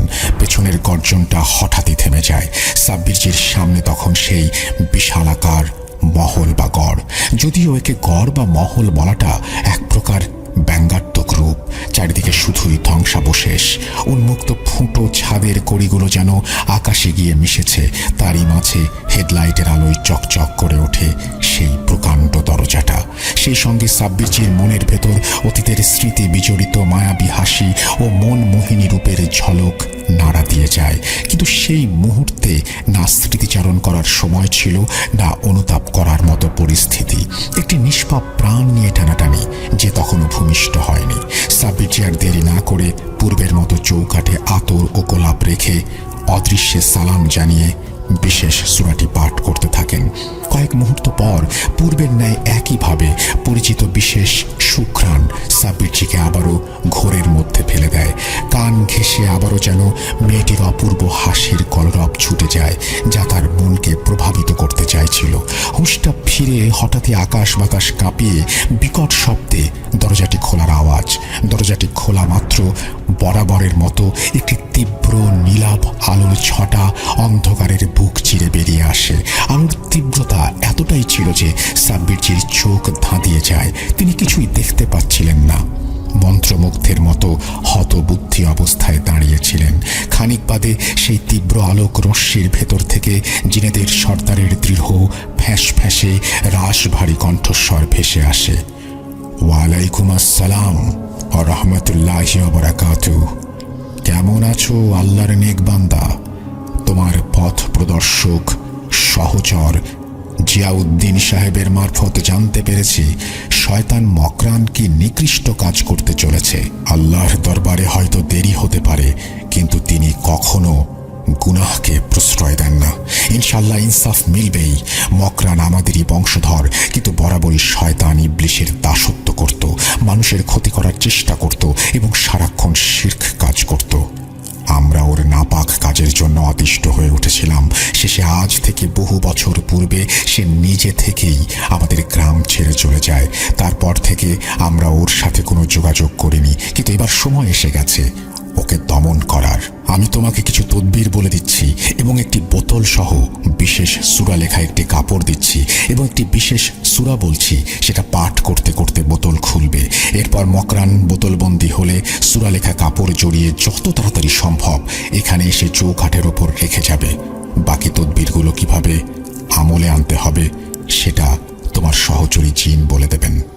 এখন তুমি এসো, ইনশাআল্লাহ সফল হবেই। আর চিন্তা নেই, তোমার সহচর জিনের দলের সাথে আমার পাহারাদার জিনও তোমার সাথে থাকবে যতক্ষণ না তুমি মকরানকে বন্দি করছো। সুতরাং তুমি নির্বিঘ্নে যেতে পারো, পথে আর কোনো সমস্যা হবে না। আল্লাহ হাফেজ। মনের অজান্তেই চোখে এক ঝলক সেই মোহিনীরূপী মেয়েটিকে দেখার জন্য এদিক ওদিক আঁকে মুখে দেওয়ার চেষ্টা করলেও সাব্বিরজি তা দৃঢ়ভাবে দমন করে চুপচাপ সেখান থেকে চলে আসেন। পথে আর সমস্যা হয়নি। পরদিন প্রথম আওয়ারের ফ্লাইটেই লখনউ ফিরে আসেন। এয়ারপোর্টে নেমে হোটেলে না গিয়ে সাব্বিরজি সোজা নওয়াজউদ্দিন সাহেবের বাড়িতে যান। সেখানে পৌঁছে গেটের ভেতর প্রবেশ করতেই তিনি চমকে ওঠেন। পকেটের তসবিটা হঠাৎই গরম হয়ে ওঠে। সাব্বিরজি দেখেন সমগ্র বাড়ি তোলপাড় করা নওয়াজউদ্দিন সাহেব বিষণ্ণভাবে বাইরে বৈঠকখানায় বসে আছেন। সাব্বিরজি তার কাছে গিয়ে কি হয়েছে জিজ্ঞেস করতে যাবেন, তার আগেই একটি অদ্ভুত কাণ্ড ঘটে যায়। দোতলার অন্দর মহল থেকে একটি ভারী নারী কণ্ঠস্বরে অকথ্য ভাষায় গালিগালাজ সাব্বিরজিকে উদ্দেশ্য করে ছুটে আসতে থাকে। কেউ চাইছে না সাব্বিরজি সেখানে থাকুক। বিষণ্ণতা কাটিয়ে হতবাক হয়ে নওয়াজউদ্দিন সাহেব সেদিকে তাকান। কয়েক মুহূর্ত পর লজ্জিত হয়ে সাব্বিরজির কাছে ক্ষমা চেয়ে পাশের একটি সোফায় বসতে বলে এক এক করে যাবৎ কি ঘটেছে তা বলতে শুরু করেন। আপনি চলে যাওয়ার পর রোকসানার ফোন আসে। ওর শরীরটা তেমন ঠিক লাগছিল না বলে আমি সেখানে যাই। রাতে আর ফিরিনি। সকালে ফিরে দেখি এই কাণ্ড। সারা বাড়ি লণ্ডভণ্ড, চারিদিকে ময়লা আবর্জনা ছড়ানো। খানসামারা ভীত সন্ত্রস্ত অবস্থায় যে যার মতো প্রাণ নিয়ে পালিয়েছে। দুই একজন বিশ্বস্ত যারা ছিল তারা কোনো রকমে সিকিউরিটির ঘরে গিয়ে আশ্রয় নিয়েছে। এত কিছুর মাঝেই ছোট আম্মি কোথায় জিজ্ঞেস করতে আসল কারণটা জানতে পারি। একজন বিশ্বস্ত খানসামা জানায় রাত প্রায় 11:15 নাগাদ হঠাৎই ছোট আম্মির ঘর থেকে বিকট চিৎকার ভেসে আসে। সবাই ছুটে গিয়ে সেখানে গিয়ে দেখে দরজাটা ভেতর থেকে বন্ধ। বাইরে থেকে কোনো মতেই খোলা যাচ্ছিল না। খানিক বাদে দরজা আপনা থেকেই খুলে যায়। ভেতরে ঢুকেই সবাই আতঙ্কে শিউরে ওঠে। দেখে ছোট আম্মি খাটের ওপর বসে ফোঁস করছে। তার চুলগুলো এলোমেলো, চোখ জোড়া রক্ত জবার মতো লাল। মনে দেখাই যাচ্ছিল না। খাট ভর্তি আবর্জনা, বিভৎস দেখাচ্ছিল।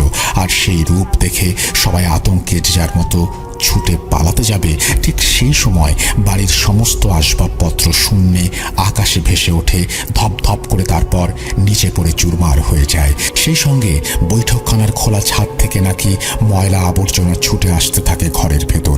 অতি প্রাকৃতিক সেই দৃশ্য দেখে কয়েকজন খানসামা দারোয়ান সেই রাতেই প্রাণ নিয়ে পালায়। যে দুই একজন বিশ্বস্ত বয়স্ক পুরনো খানসামা ছিল তারা কোনো রকমে সিকিউরিটির ঘরে গিয়ে আশ্রয় নেয়। তাদের কথা শুনে তাড়াতাড়ি দোতলায় গিয়ে দেখি দরজা আবারও বন্ধ।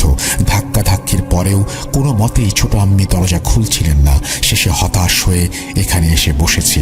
আর কিছুক্ষণ পরে আপনি এলেন। কিন্তু একটা বিষয় এখনো বুঝতে পারলাম না, অন্দরমহলের জানালা বন্ধ। তবে কি করে ছোট আম্মি বুঝলেন যে আপনি এসেছেন? এবং আপনাকে এরকম করে গালিগালাজের কোনো কারণ খুঁজে পাচ্ছি না। সাব্বিরজি, আপনি কিছু একটা করুন। আমার পরিবারের ওপর থেকে এই অশনি ছায়া দূর করুন দয়া করে। রেহানা বিবি থাকলে হয়তো এই সমস্যা হতো না। এই বলে নওয়াজউদ্দিন সাহেব থামেন। এবার দোতলার ঘর থেকে নারী পুরুষ মিশ্রিত ফ্যাঁস ফ্যাঁসে গম্ভীর কণ্ঠস্বরের সাথে একটি পরিচিত অট্টহাসি ও গর্জনের শব্দ ভেসে আসে।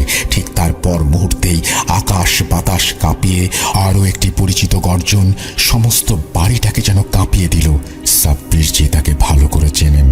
মানুষের মতো দেখতে হলেও লম্বায় মানুষের চেয়ে অন্তত হাত তিনেক বেশি লম্বা, যার চোখ ধক ধক করে আগুনের ভাঁটার মতো। শরীরে যার দীর্ঘকায় পশম, জিনেদের সর্দারের পাহারাদার দত্তকায় জিন। তবে সেই মুহূর্তে তাকে দেখতে পাওয়া যাচ্ছিল না, কেবলই গর্জন ভেসে আসছিল। চমৎকারটা ঘটল ঠিক তারপরেই। সেই গর্জন, দোতলার দিকে এগোনোর সাথেই অন্দরমহলের ভেতর থেকে ভেসে আসা অট্টহাসি ও গর্জন থেমে যায়। এসব কিছু দেখে নওয়াজউদ্দিন সাহেব রীতিমতো ঘাবড়ে গিয়েছিলেন। সাব্বিরজি তাকে শান্ত থাকতে বলেন। চিন্তার কোনো কারণ নেই, ইনশাল্লাহ সবকিছু ঠিক হয়ে যাবে, একটু ধৈর্য রাখুন।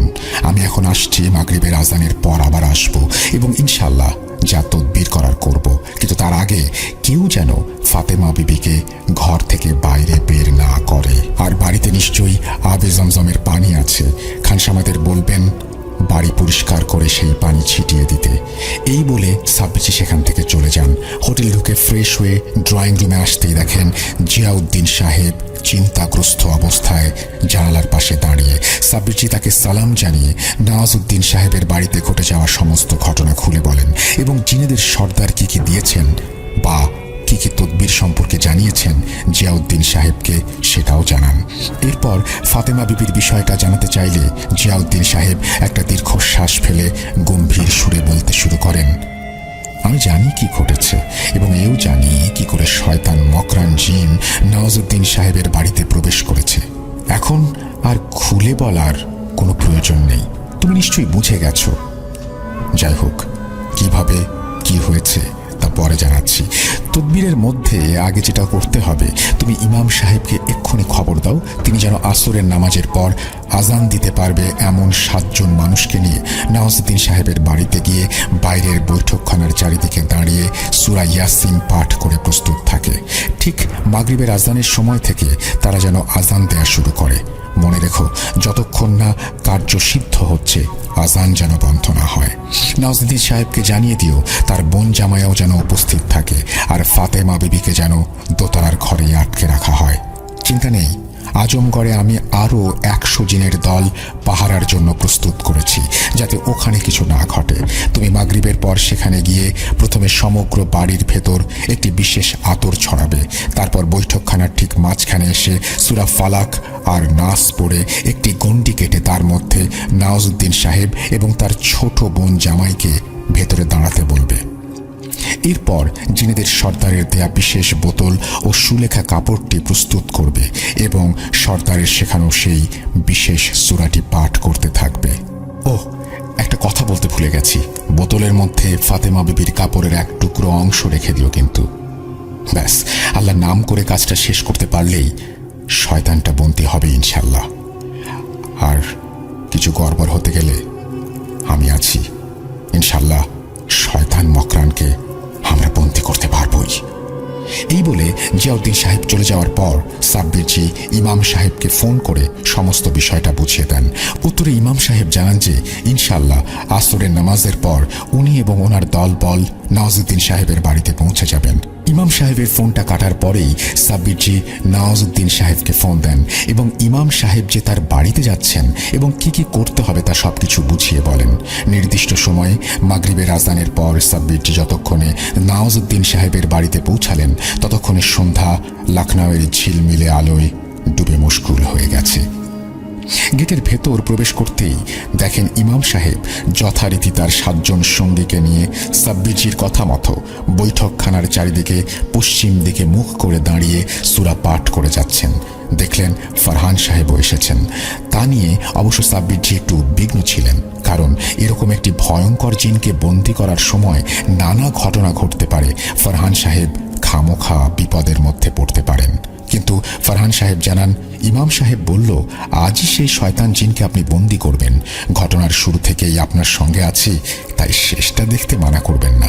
সমস্যা নেই, আমি ঠিক নিজেকে সুরক্ষিত রাখতে পারবো। সাব্বিরজি আর কথা বাড়াননি। তাকে বৈঠকখানায় ঢুকতে দেখে নওয়াজউদ্দিন সাহেব এগিয়ে আসেন। সাব্বিরজি দেখলেন তার বোন জামাইও এসেছে। তারা বেশ অসন্তুষ্ট এবং বিরক্তির দৃষ্টিতে সাব্বিরজির দিকে তাকিয়েছিল। সাব্বিরজির কথা মতো তাদের আম্মিকে তখনও আটকে রাখা হয়েছিল। বিরক্তির কারণটা তাই স্পষ্ট। এরপর যখন নওয়াজউদ্দিন সাহেব পূর্ব পরিকল্পনা অনুসারে সাব্বিরজিকে তার ছোট আম্মির ব্যবহৃত কাপড়ের এক টুকরো অংশ দিলেন, তারা তখন রীতিমতো চেঁচিয়ে ওঠে, এসব কি হচ্ছে দাদা? এ আম্মির অপমান, তুমি কি করে চুপচাপ দাঁড়িয়ে আছো? নওয়াজউদ্দিন সাহেব শান্ত হয়ে বললেন, এতে আম্মির ভালো হবে। সাব্বিরজিও শান্তভাবে উত্তর দেন যে যা কিছু হচ্ছে তা কিছুক্ষণের মধ্যেই তারা জানতে পারবে। এরপর আর বিলম্ব না করে ঘরের সর্বত্র একটি বিশেষ আতর ছিটিয়ে সাব্বিরজি সূরা ফালাক আর নাস পাঠ করে বৈঠকখানার মাঝখানে একটি গণ্ডি কেটে তার ভেতর নওয়াজুদ্দিন সাহেব ও তার বোন জামাইকে দাঁড়াতে বলেন। নাসরিনদের আপত্তি থাকলেও নওয়াজুদ্দিন সাহেবের নির্দেশ তারা অমান্য করতে পারেনি। দুজন গণ্ডির মধ্যে এসে দাঁড়ায়। বাড়ির খানসামারা ভয়ে সিকিউরিটি গেটের কাছে দাঁড়িয়েছিল। এরপর সাব্বিরজি প্রস্তুত হবেন, ঠিক তখনই দোতলার ঘর থেকে আবারও চিৎকার ভেসে ওঠে। পরক্ষণে জিনেদের সর্দার পাহারাদার জিনের গর্জন সেই চিৎকারের সাথে মিশে গিয়ে বিভৎস শোনাচ্ছিল। গায়ে কাটা দেওয়ার মতো মনে হচ্ছিল তারা যেন হুটোপুটি মারামারিতে ব্যস্ত। এরকমটা হবে সাব্বিরজি আগেই আঁচ করতে পেরেছিলেন, তাই সেদিকে গুরুত্ব না দিয়ে পকেট থেকে তসবিহটা বের করে আঙুলে পেঁচিয়ে এক মনে সূরা পাঠরত অবস্থায় ইমাম সাহেবকে ইশারা করতেই ইমাম সাহেব সহ তার সহচরী 7 জন মানুষ একযোগে আজান দেয়া শুরু করলো। আর ঠিক তখনই খুবই ভয়ঙ্কর একটি দৃশ্যের জন্ম হলো। খানসামারা আতঙ্কে চিৎকার করে উঠল। সাব্বিরজি জানতেন মকরান কোনো সাধারণ জিন নয়, সে খুবই শক্তিশালী একটি শয়তান জিন, তাই সে তার খেলা দেখাবেই, এটাই স্বাভাবিক। আজানের আওয়াজ তীব্র হওয়ার সাথে সাথেই অদৃশ্যে অন্ধকার আকাশ থেকে ময়লা আবর্জনা ছুটে এসে সেই দিকে বৈঠকখানার দিকে পড়তে লাগলো। সাব্বিরজি সূরা পড়া অব্যাহত রেখে খানসামাদের ইশারায় বলেন যেন দ্রুত সবকিছু পরিষ্কার করে তারা। জিয়াউদ্দিন সাহেব ততক্ষণে এসে গেছেন। তিনি পেছন থেকে আওয়াজ দিলেন, এবার আসল কাজটা শুরু করো সাব্বির, হাতে আর বেশি সময় নেই। সেই মতো সাব্বিরজি ব্যাগের ভেতর থেকে সেই বিশেষ বোতল ও সূরা লেখা কাপড়টি বের করে গণ্ডির ভেতর রেখে জিনেদের সর্দারদের শেখানো বিশেষ সূরাটি পাঠ করতে শুরু করলেন। আর ঠিক তারপরেই এক অভাবনীয় ঘটনা ঘটে যায়। সবাই হতবাক হয়ে দেখে দোতলার অন্দর মহলে চিৎকার হুটোপুটি ক্রমশ বাড়ছে, আর এক পর্যায়ে অন্দর মহলের একটি জানালা ভেঙে অদৃশ্য কিছু একটা সোজা এসে বৈঠকখানার মেঝের উপর আছড়ে পড়ে। সেই সঙ্গে একটি আর্তনাদের গর্জন সবাই শুনতে পায়। সাব্বিরজি এবং জিয়াউদ্দিন সাহেব পরিষ্কার দেখলেন কিভাবে ওরকম দীর্ঘকায় লোমশযুক্ত বলশালী পাহারাদার জিন ব্যথায় গোঙাতে গোঙাতে আগুনের স্ফুলিঙ্গ হয়ে উধাও হয়ে গেল। আরও একটা জিনের মৃত্যু হলো সেই ভয়ঙ্কর মকরান জিনের হাতে। সাব্বিরজির চোখে মুখে তখন একটা আতঙ্কের ছায়া। জিয়াউদ্দিন সাহেব পেছন থেকে বলে উঠলেন, সাব্বির, এখন ভেঙে পড়ার সময় নেই, থেমে থেকো না, বোতলের মধ্যে ফাতেমা বিবির কাপড়ের টুকরোটি রাখো, আমি দেখছি শয়তানটাকে। এই বলে জিয়াউদ্দিন সাহেব সেই ভাঙা জানালা দিয়ে ভেতরে যান। আরও বেশ কয়েক মুহূর্ত কেটে যাওয়ার পরই সবাই যে দৃশ্যটা দেখে তা রীতিমতো ভয়াবহ। সবাই দেখে ফাতেমা বিবি শ্বাসরোধ হওয়া গর্জন করতে করতে ভাঙা জানালা দিয়ে বেরিয়ে আসছেন।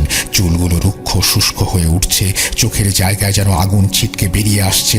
শরীরের চারপাশে সাপের ন্যায় একটি আগুনের রেখার বলয়। বাকিরা না দেখতে পেলেও সাব্বিরজি দেখেন জিয়াউদ্দিন সাহেব স্পর্শ না করে ফাতেমা বিবির শরীরের চারপাশে সাপ আকৃতির আগুনের বলয়ের গলা টিপে ধরে ভাসতে ভাসতে বেরিয়ে আসছেন। এইভাবে কয়েক মুহূর্ত চলার পর জিয়াউদ্দিন সাহেব চেঁচিয়ে বলে ওঠেন, সাব্বির, তাড়াতাড়ি বোতলের ঢাকনাটি খোলো, আমি বেশিক্ষণ একে আটকে রাখতে পারবো না। সাব্বিরজি তখন জিনের সর্দারের বলা বিশেষ সূরাটি পাঠ করে চলেছেন। জিয়াউদ্দিন সাহেবের কথা মতো একইভাবে সূরা পাঠ করতে করতে বোতলের ঢাকনা খুলতেই চমৎকারটা ঘটে। সবাই আশ্চর্য হয়ে দেখে সাপের আকৃতির মতো আগুনের রেখাটি ধীরে ধীরে সরু হয়ে বোতলের মধ্যে এসে ঢুকে যায় এবং ঢোকা মাত্রই সাব্বিরজি ঢাকনা বন্ধ করে সূরা লেখা কাপড়টি বোতলের চারদিকে পেঁচিয়ে ব্যাগের মধ্যে ঢোকান। এদিকে ফাতেমা বিবি ততক্ষণে অজ্ঞান অবস্থায় স্বাভাবিক শরীরে মেঝেতে লুটিয়ে পড়ে। তা দেখে নওয়াজুদ্দিন সাহেবরা ছুটে যান। ইমাম সাহেব ও তার সহচরেরা আজান থামান। এই সব কিছু শেষ হতে হতে রাত প্রায় 10টা বেজে যায়। সাব্বিরজি একটি প্রশান্তির নিঃশ্বাস ফেলে নওয়াজুদ্দিন সাহেবকে বলেন, সমস্যা মিটে গেছে, কিন্তু কিভাবে পুনরায় এই ভয়ঙ্কর জিন ফিরে এলো সেসব বৃত্তান্ত কাল এসে জানাচ্ছি। এখন যত তাড়াতাড়ি সম্ভব এই বোতলটিকে উপযুক্ত স্থানে রেখে আসতে হবে। আপনার ছোট আম্মি এখন সুস্থ, বাকি শারীরিক ক্ষতি যা হয়েছে তা ইনশাল্লাহ ডাক্তার এসে বুঝে নেবেন। হাতে সময় নেই, আমি আসছি, ইনশাল্লাহ কালকে কথা হবে। এই বলে জিয়াউদ্দিন সাহেব সহ ইমাম সাহেব ও ফারহান সাহেব সহ সবাইকে নিয়ে তারা বেরিয়ে আসেন। রাতে ঘুমোতে পারেননি। ভোরে ফার্স্ট ফ্লাইট ধরে ভোপালে যতক্ষণে সাব্বিরজি নামেন ততক্ষণে সকাল 7টার মতো বেজে গেছে। সাইফ পূর্ব পরিকল্পনা অনুযায়ী আগে থেকেই গাড়ি প্রস্তুত করে রেখেছিল। সাব্বিরজি এবারে সাইফকে নিয়ে এয়ারপোর্ট থেকে সোজা খেরো গ্রামের উদ্দেশ্যে রওনা দেন। পথে মোটামুটি একটা সারাংশ সাইফকে দিয়ে দেন। তিনি জানিয়ে দেন যে কেন একদিন তিনি ভোপালে এসেছেন। সকালের স্নিগ্ধ পরিবেশ জঙ্গলের রাস্তায় ঢোকার পর কেমন যেন বদলে গেল। ঘন ঘন প্রকাণ্ড গাছের দল শাখা প্রশাখা দিয়ে সূর্যের আলো রুখে দিতে যেন বদ্ধপরিকর। সাইফের একটু ভয় করছিল। কিছুক্ষণের মধ্যেই তারা সেই নকশা করা আশ্চর্য দরজার কাছে পৌঁছে যায়। সাব্বিরজি সাইফকে গাড়িতে রেখে আশ্চর্য দরজার সামনে গিয়ে একইভাবে সেলাম জানিয়ে সূরা পাঠ করে আতর ও গোলাপের গোছা চৌকাঠে রাখার পর দরজাটা জং ধরা কর্কশ শব্দে খুলে যায় এবং তীব্র আলোক রশ্মি বেরিয়ে আসে। সাব্বিরজি আবারও সেলাম জানিয়ে চুপচাপ বোতলটা চৌকাঠের ওপর রেখে দেন। ঠিক সেই সময় ভেতর থেকে জিনেদের সর্দারের রাশভারী গম্ভীর কণ্ঠস্বর ভেসে আসে। আলহামদুলিল্লাহ, মকরানকে বন্দি করে আনার জন্য শুকরিয়া আল্লাহর নেক বান্দা। ইনশাল্লাহ তুমি এরকম আল্লাহর দেখানো পথে চলতে থাকো, আল্লাহ তোমার সহায় হবেন। জিয়াউদ্দিন সাহেবকে আমার সেলাম জানিও। শেষবারের মতো সাব্বিরজি যেন সেই মন মোহিনী মায়াবী নারীকে তীব্র আলো ভেদ করে এক ঝলক দেখলেন। তার অপরূপ হাসির লাবণ্য যেন সেই আলোক রশ্মিকেও ফিকে করে দিয়েছিল। সাব্বিরজি কিছু বলতে পারেন না, চুপচাপ মাথা নিচু করে ফিরে আসেন। ইচ্ছে থাকলেও আর পেছন ফিরে দেখেননি। দরজাটা আবারও একইভাবে বন্ধ হয়ে যায়। লখনৌ ফেরার আগে সাব্বিরজি নওয়াজউদ্দিন সাহেবকে ফোনেই বলে দিয়েছিলেন যে রুকসানা বিবিকে নিয়ে চলে আসতে আর কোনো সমস্যা নেই। হোটেলে ঢুকতেই দেখেন যে জিয়াউদ্দিন সাহেব ও রাবেয়া বিবি দাঁড়িয়ে। রাবেয়া বিবিকে দেখে সাব্বিরজির চোখ ছলছল করে ওঠে। রাবেয়া বিবির চোখে মুখে তখনও জিজ্ঞাসু দৃষ্টি। সাব্বিরজি উত্তর দিতে পারছিলেন না যে রেহানা বিবি কোথায়। পরিস্থিতি সামলে জিয়াউদ্দিন সাহেব নিজেই শান্তস্বরে বলেন, রেহানা বিবি আর নেই, আমাদের ছেড়ে চলে গেছেন। আল্লাহ ওনাকে জান্নাত নসিব করুন। যে রাতে রেহানা বিবি তোমার সঙ্গে দেখা করেছিল সেই রাতেই শয়তানটা তাকে হত্যা করে। আমরা তোমাকে জানাইনি, কারণ এরকম একটা পরিস্থিতির মধ্যে তুমি বিষয়টা জানলে ভেঙে পড়তে। শয়তান মকরানকে বন্দি করতে সমস্যা হতো, তাই শয়তানটাকে বন্দি করার পর তোমাকে জানালাম। জিয়াউদ্দিন সাহেবের কথা শুনে রাবেয়া বিবি কান্নায় ভেঙে পড়েন। কিছুক্ষণ পর শান্ত হয়ে জিজ্ঞেস করেন যে শয়তান মকরান কি করে ফারুকি পরিবারের মধ্যে পুনরায় এলো। উত্তরে জিয়াউদ্দিন সাহেব বলতে শুরু করেন, ফারুকি পরিবারের পূর্বপুরুষেরা শয়তান মকরানকে বন্দি করে ওদেরই কবরস্থানে পুঁতে রেখেছিল, কিন্তু এতকাল পরে সেই পরিবারের সদস্যের হাতেই শয়তানটা আবারও মুক্ত হয় এবং পরিবারের সেই সদস্য আর কেউ নয়, নওয়াজউদ্দিন সাহেবের ছোট আম্মি ফাতেমা বিবি। বিয়ের পর থেকে সে রিয়াজউদ্দিন সাহেবের প্রথম বেগমের সন্তানকে মোটেও পছন্দ করতেন না, কিন্তু সেটা ঘূর্ণাক্ষরেও টের পেতে দেননি। একটু একটু করে তাদের পরিবারকে শেষ করার জন্য তিনি উদ্যোগ নেন। একদিন ফারুকি পরিবারের পূর্বপুরুষদের কীর্তি জানতে পেরে ঠিক করে শয়তান মকরানকে মুক্ত করবে। সেই মতো একজন নিকৃষ্ট তান্ত্রিকের সাহায্যে মকরানকে আবারও মুক্ত করা হয়। এমনকি মুক্ত করার জন্য ফাতেমা বিবি নিজের রক্ত পর্যন্ত দেয়। শয়তানটা আবারও মুক্ত হয়ে নওয়াজউদ্দিন সাহেবের পরিবারকে সমূলে নির্মূল করার জন্য প্রস্তুত হয়। নওয়াজউদ্দিন সাহেব শেষ হয়ে গেলে সম্পূর্ণ সম্পত্তি নাসরিনের হয়ে যাবে। সেই মতো সবকিছুই এগোচ্ছিল, কিন্তু বিপত্তিটা ঘটে যায় রেহানা বিবিকে নিয়ে। রুকসানা বিবির ক্ষতি করতে গেলে রেহানা বিবি বাধা দিত, তাই মকরান প্রথমে রেহানা বিবিকে হত্যা করে। এখন আসি, এত সুরক্ষা বলয় থাকতে শয়তান মকরান কি করে ভেতরে প্রবেশ করে? তোমরা জানো, বিনা অনুমতিতে কোনো জিন সেই কড়া সুরক্ষা ভেদ করতে পারত না। তাই ফাতেমা বিবি নিজে তাকে আহ্বান করে। সশরীরে ঢুকতে পারবে না বলে শয়তান মকরান ফাতেমা বিবির শরীরে ঢুকে ভেতরে প্রবেশ করেছিল। যাই হোক, তবে আমার মনে হয় সাব্বির নওয়াজউদ্দিন সাহেবকে সবকিছু বললেও খেয়াল রেখো উনি যেন ফাতেমা বিবিকে কিছু না বলেন, এবং সেটাই বোধহয় মঙ্গল। সাব্বিরজি নীরবে সম্মতি জানান। সন্ধ্যায় ইমাম সাহেব ও ফারহান সাহেবকে সঙ্গে নিয়ে আবার নওয়াজউদ্দিন সাহেবের বাড়িতে যান। সেখানে গিয়ে জানতে পারেন ফাতেমা বিবির তখনও জ্ঞান ফেরেনি, ডাক্তারি চিকিৎসা চলছে। রুকসানা বিবি ফিরে এসেছেন। নাসরিন ও তার জামাই তখন দোতলায় ফাতেমা বিবির ঘরেই ছিল। সাব্বিরজি নওয়াজউদ্দিন সাহেবকে একান্তে ডেকে যতটা সংক্ষেপে বলা সম্ভব পুরো বিষয়টা বলেন। নওয়াজউদ্দিন সাহেব প্রথমে বিশ্বাসই করতে পারছিলেন না। তিনি বিষণ্ণতায় ভেঙে পড়েন। সাব্বিরজি তাকে শান্ত থাকতে বলেন। ফাতেমা বিবি বা বাড়ির কেউ যেন বিষয়টা জানতে না পারে, তবে এবার থেকে সতর্ক থাকতে হবে। নওয়াজউদ্দিন সাহেব সম্মতি জানান এবং ঠিক করেন সম্পত্তির 60 ভাগ ও বড় ইমাম দরবারের সেই পুস্তলি বাংলো নাসরিনের নামে করে দেবেন এবং তিনি ও রুকসানা লখনউতে তাদের অন্য আরেকটি বাংলোতে চলে যাবেন। এরপর সাব্বিরজি বিদায় নেয়ার জন্য প্রস্তুত হন। ঠিক তখনই রাবেয়া বিবি এসে জানান যে রুকসানা বিবির সন্তান যতদিন না ভূমিষ্ঠ হচ্ছে ততদিন উনি তার সাথে থাকবেন, যাতে তার কোনো সমস্যা না হয়। সাব্বিরজি নীরবে সম্মতি জানিয়ে সবার কাছ থেকে বিদায় নিয়ে চলে আসেন। পরবর্তীতে রাবেয়া বিবির কাছ থেকে জানতে পারেন ফাতেমা বিবি আর কখনোই বিছানা ছেড়ে উঠতে পারেননি। এমনকি যে কদিন বেঁচে ছিল বোবা হয়ে গিয়েছিল। মাস তিনেকের মধ্যেই মারা যায়। তবে নওয়াজউদ্দিন সাহেবকে দেখলে কিছু বলার চেষ্টা করত, পারত না, খালি দু চোখ জলে ভেসে যেত। আল্লাহ তাকে তার কৃতকর্মের সাজা দিয়েছেন। শয়তান মকরান তার কার্য সিদ্ধি করতে না পেরে ফাতেমা বিবির শরীর ছেড়ে যাওয়ার সময় তার ক্ষতি করে দিয়ে গিয়েছিল এবং তার ফলশ্রুতিতে তার ইন্তেকাল হয়ে যায়।